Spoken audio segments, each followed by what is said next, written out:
Perkenalkan, nama saya Faris Almuzaki. Saya berasal dari kelas 11 MIPA 4, asal sekolah SMA Negeri 1 Pangkalan Kerinci. Video cerpen singkat ini saya buat untuk memenuhi tugas bahasa Indonesia dengan guru pembimbing Bu Erna Damani.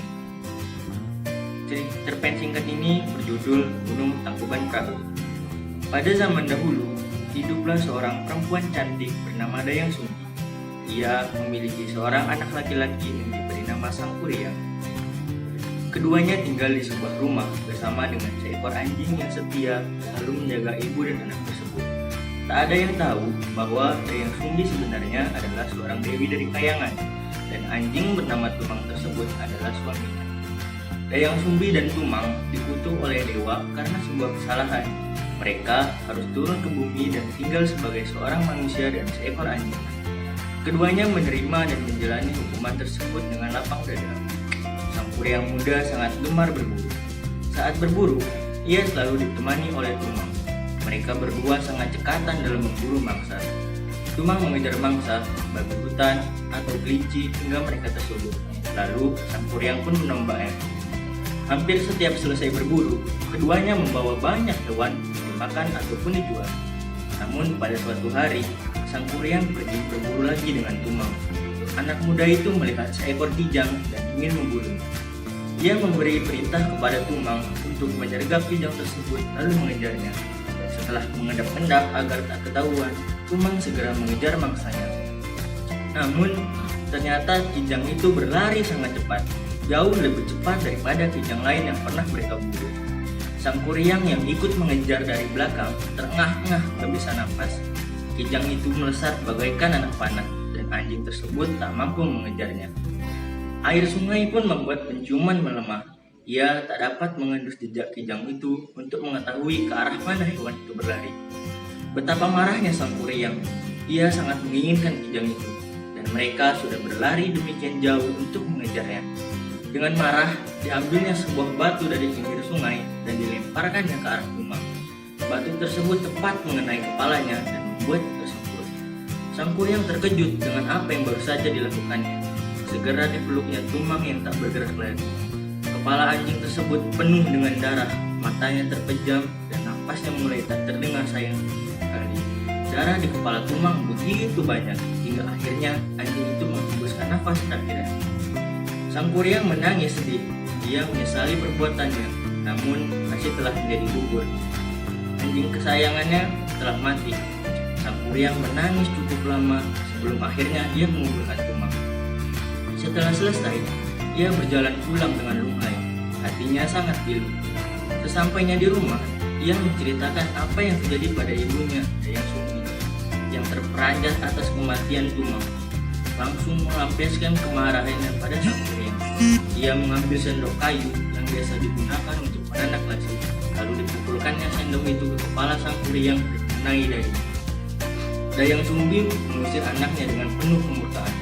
Sangkuriang pun meninggal rumah dengan dahi yang terluka dan kaki yang pergi.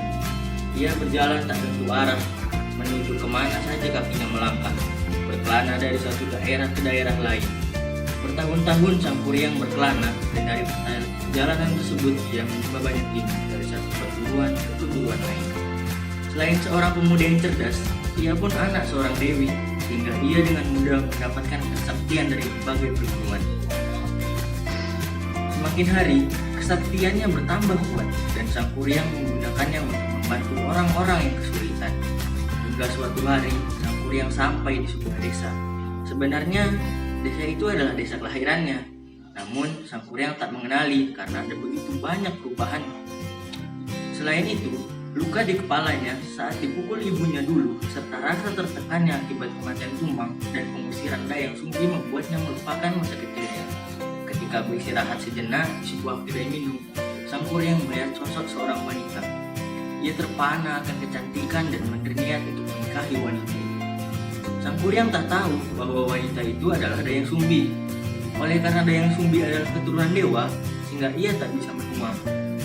Wajahnya semudah gadis-gadis remaja, dan hal itulah yang membuat Sangkuriang tak mengenali ibunya sendiri. Dayang Sumbi pun awalnya tak mengetahui siapa Sangkuriang itu, sebab anaknya itu telah tumbuh menjadi pemuda gagah dan tampan. Tapi ketika sang Kuryang mendekatinya, ia tak menaruh curiga sama sekali. Hingga akhirnya ia melihat bekas luka di dahi pemuda itu. Seketika tahulah ia bahwa pemuda itu adalah sang Kuryang, untuk anaknya. Dayang Sumbi menjadi sangat ketakutan, terutama karena sang Kuryang tak mempercayai penjelasannya. Pemuda yang kasmaran itu bersikeras melamar Dayang Sumbi. Karena kehabisan akal, Dayang Sumbi pun mengajukan 2 syarat. Pertama, sang Kuryang harus membendung sungai Citarum. Dan syarat yang kedua, sang Kuryang harus membuat sampan besar menyeberang sungai itu. Kedua syarat itu harus dipenuhi sebelum fajar menyusul. Dayang Sumbi mengira kedua syaratnya akan mundur, sehingga dia tak tahu bahwa anaknya itu yang memiliki kesaktian.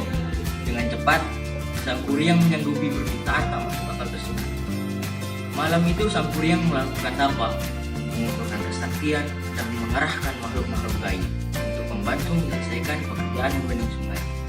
Dayang Sumbi yang diam-diam mengintip pekerjaan tersebut merasa cemas. Begitu pekerjaan sang Kuryang hampir selesai, Dayang Sumbi menggelar selendang sutra merah, lalu berdoa pada dewa di kayangan untuk membantunya. Selendang merah itu terbang ke arah timur dan menutup sebagian langit. Orang-orang mengira matahari sudah terbit di ufuk karena langit sudah merah. Sang Kuryang terkejut dan tak mengira pergi datang lebih cepat daripada perkiraannya.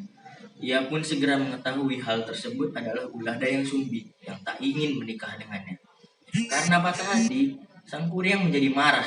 Ia mengamuk, menjebol bendungan yang dibuatnya. Air di bendungan menerjang dan mengakibatkan banjir bandang. Penduduk desa ketakutan dan berlarian mencari tempat aman. Kemarahan sang Kuryang tak berhenti sampai di situ. Ia menendang sampan besar hingga terpental jauh. Kesaktiannya membuat sampan tersebut jatuh dan terbalik dan berubah menjadi sebuah gunung yang sekarang dikenal dengan Gunung Tangkuban Perahu.